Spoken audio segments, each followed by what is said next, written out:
What's up guys, Alex's prosperity tips for wealth. This video I'm going to be talking about investing in property and why it is better than other forms of investment, other vehicles of investment. Okay, so before we do anything, I just want to go over a couple of graphs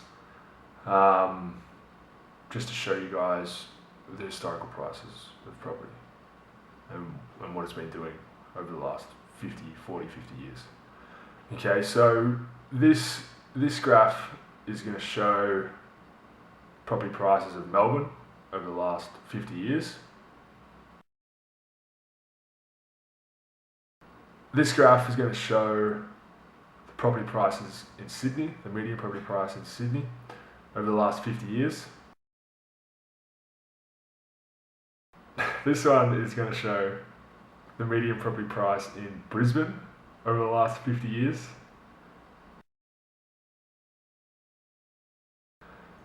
Now you're starting to see a trend here, okay?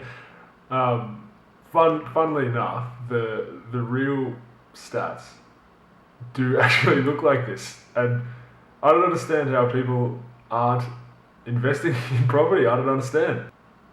So this is the real graph.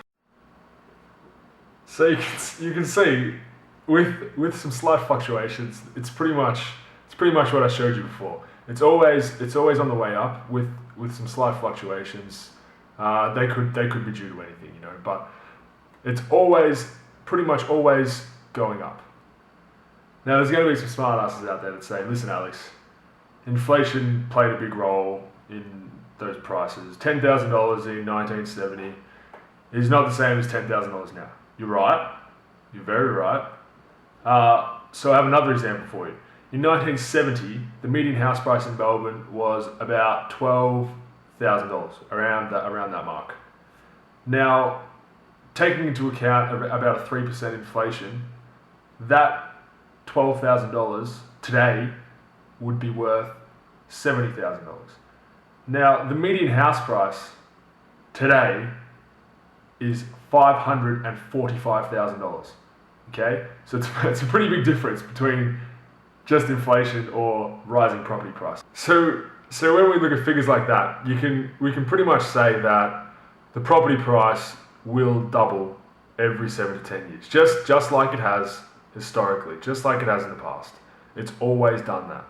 Sometimes we have booms, sometimes we have flat spots. There's always a reason why property prices aren't moving along. Now, it's not always a steady growth path into the high ends of the prices.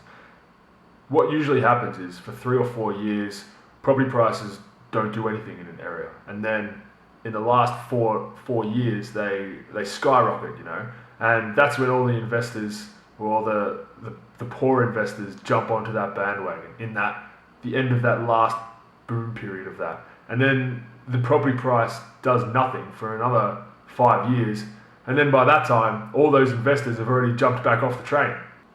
So the reality is, guys, if you're looking for an investment property from a long-term perspective, you're not going to be losing money.